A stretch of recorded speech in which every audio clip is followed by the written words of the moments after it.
This week, the big fight is Brian Norman going to Japan, not unlike Angelo Leo recently did, to defend his WBO welterweight title, taking on Jin Sasaki, a very exciting action fighter. The fight, to me, is the fight of the weekend, and I think for the hardcore fight enthusiast, this is the fight to watch.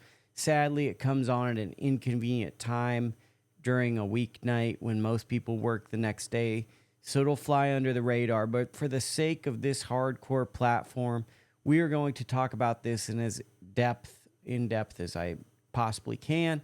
And if you want the rest of the boxing schedule, go over to my newsletter, which is linked in the bio of this. Or if you're just listening to the podcast, you can get the information there, and you can learn about some other stuff that's happening this week.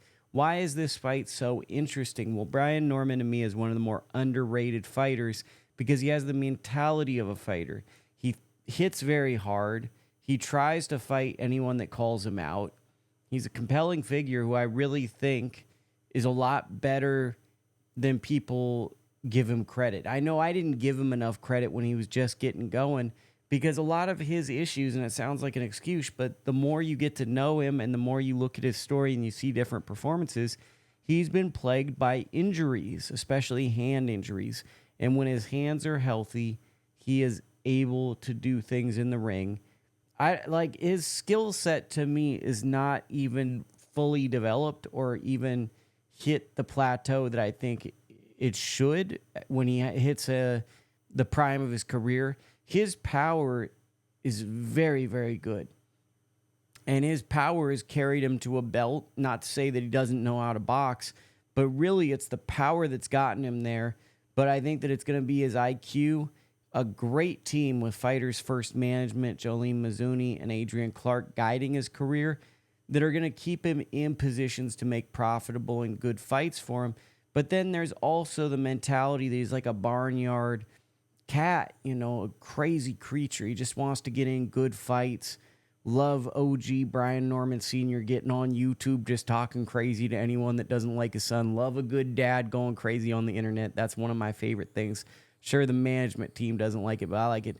And then he fights Jin Sasaki in this fight, who wrote a letter to him like, hey, I'm calling you out. I want to fight you, etc., etc. Pretty nice guy thing to do. I like that. I'm a fan of a letter writing, a little English class, going through it. But Sasaki reminds me of a UFC fighter. And I'm not even a big UFC guy, but the thing with Sasaki that I think why he reminds me of that is got a little Vanderlei Silva in him, where he throws caution to the wind. He wants to punch with you. He thrives in chaos. And I go back to the Janelson Boca Chica versus Brian Norman fight. And to me, that was a fight that was all over the place. And it ended in no contest because of a head clash, etc. But it was a crazy, wild fight. It was a lot of fun. And I think that this fight has elements of that. The big question with a lot of fights, sound like a broken record, but Sasaki has to take the power of Norman. And so far, we haven't seen a lot of people be able to take that power or at least sustain that power. Giovanni Santillan is a really good fighter, a credible fighter, and he was unable to take that power. So the fight to me is very simple. Can Sasaki take the power of Norman? If he can't, this is going to be a highlight reel KO. If he can, we're looking at a potential fight of the year. And I think Brian Norman is emerging organically as a breakout fighter in this division.